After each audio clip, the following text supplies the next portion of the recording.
Budget 2020-2021 سے executive کے ذریعے بیوروکریسی کے مخصوص لوگوں کو پہلے سے تنخواہوں میں دیے گئے بھاری اضافے پر مہر لگ جائے گی، جس سے سرکاری ملازمین کی غالب اکثریت کو مایوسی کا سامنا کرنا پڑے گا، کیونکہ ان کے لیے بجٹ میں تنخواہوں اور پینشن کی مد میں کوئی اضافہ نہیں کیا گیا۔ پہلے کی طرح حالیہ بجٹ میں بھی وفاقی اور صوبائی حکومتیں اپنے جاری کردہ ایگزیکٹو آرڈر کے تحت ان مخصوص ملازمین کو تنخواہوں میں دیے گئے خصوصی اضافے کو ریگولرائز کر دیں گے۔ ان خصوصی اضافوں کے لیے اسمبلی سے کوئی مشاورت نہیں کی گئی۔ بجٹ 2020-2021 میں اگرچہ اعلان کیا گیا ہے کہ سرکاری ملازمین کے لیے تنخواہوں میں کوئی اضافہ نہیں کیا جا رہا، لیکن اس میں FIA، نیا پاکستان ہاؤسنگ اسکیم وغیرہ جیسے محکمے کے افسران کو پہلے سے ہی گزشتہ سال کے بجٹ کے بعد ایگزیکٹو آرڈر کے ذریعے تنخواہوں کی مد میں دیے گئے بھاری بھرکم اضافوں کو دستاویزی شکل دے دی گئی ہے اور انہیں ریگولرائز کر دیا گیا ہے۔ اسی طرح 2019-2020 کا بجٹ سامنے آنے سے مہینوں قبل ہی ایگزیکٹو آرڈر کے ذریعے نیب کے ملازمین کی تنخواہ بڑھا دی گئی ہے اور بعد میں بجٹ کے دوران اس اضافے کو ریگولر کر دیا گیا تھا۔ گزشتہ مالی سال کے دوران سپریم کورٹ، ہائی کورٹ اور جوڈیشل اکیڈمی، پاکستان لا کمیشن، بینکنگ ٹریبیونل وغیرہ کے ملازمین کے لیے جوڈیشل الاؤنس کا اعلان کیا گیا تھا اور یہ اقدام بھی انتظامی آرڈر کے ذریعے کیا گیا۔ حال ہی میں سپریم کورٹ نے اپنے حکم میں ہدایت کی تھی کہ وفاقی حکومت کے تمام سرکاری ملازمین کو 20% اسپیشل الاؤنس دیا جائے۔ ساتھ ہی یہ نشاندہی بھی کی گئی تھی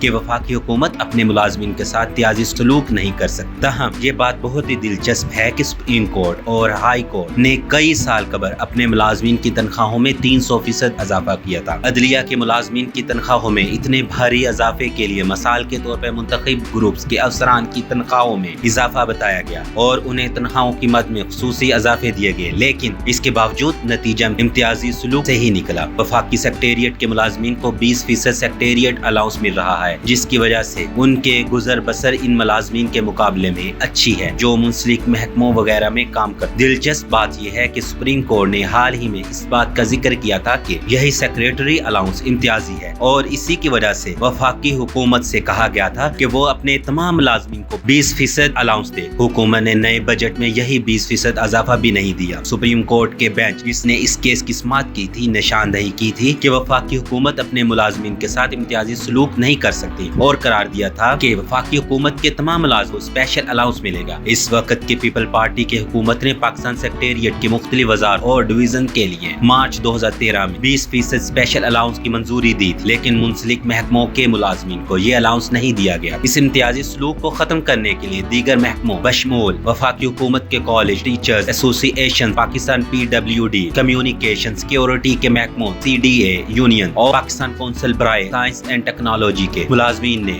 اپریل 2013 کو اسلام آباد ہائی کورٹ سے رجوع کیا اور درخواست کی تھی کہ انہیں بھی یہ الاؤنس ملنا چاہیے۔ اگرچہ سپریم کورٹ نے 20% سیکریٹریٹ الاؤنس کو امتیازی قرار دیا، لیکن عدالت کی توجہ اس جانب مبذول نہیں کرائی گئی تھی کہ سرکاری ملازمین کے اسپیشل گروپس کو تنخواہوں میں دیے گئے خصوصی اضافے وقتاً فوقتاً ایگزیکٹو آرڈر کے ذریعے دیے گئے ہیں، جس کی وجہ سے یکساں پے اسکیل سسٹم بگڑ گیا۔ یہ نظام سول بیوروکریسی کے لیے ایڈمنسٹریٹو ریفارمز کے ذریعے 1973 میں متعارف کیا گیا۔ قانون ساز ادارے کو نظر انداز کرتے ہوئے ایگزیکٹو کی یکے بعد دیگرے ہونے والے مداخلت کی وجہ سے اس طرح کے مضحکہ خیز استثناء کے حوالے سے پیدا ہوا۔ 2018 میں پہلے یہ خیبر پختونخوا کی حکومت تھی جس نے ایگزیکٹو الاؤنس کی مد میں PAS گروپ اور PAMS گروپ کے ملازمین کو تنخواہوں میں 150% اضافہ دیا۔ گزشتہ سال کے 20 جولائی 2019 میں بزدار حکومت نے خیبر پختونخوا کی مثال پر عمل کرتے ہوئے صوبائی بیوروکریسی شرافیہ کے لیے بنیادی تنخواہ میں 150% اضافے کی منظوری دی اور صوبائی اسمبلی سے مشاورت تک نہیں کی گئی۔ انتہائی امتیازی نوعیت کا یہ اضافہ ایگزیکٹو الاؤنس کے نام پر صرف 1700 افسران کو دیا گیا۔ فائدہ اٹھانے والوں میں PAS اور PMS گروپ کے افسران شامل تھے۔ تنخواہوں میں اس قدر زبردست اضافے کی منظوری صوبائی کابینہ نے دی اور اس کا نوٹیفیکیشن 29 جولائی کو کیا گیا، جس کے چند ہی ہفتوں بعد پنجاب اسمبلی نے اپنا بجٹ منظور کیا جن میں عہدوں کے لیے ایگزیکٹو الاؤنس منظور کیا گیا۔ ان صوبائی سیکرٹریوں، additional chief secretaries, section officers, commissioners, deputy commissioners, assistant commissioners, revenue افسران، اسپیشل جوڈیشل میجسٹریٹ شامل تھے۔ تاہم 17 گریڈ سے نیچے والوں کے لیے ان محکموں اور دفاتر میں کسی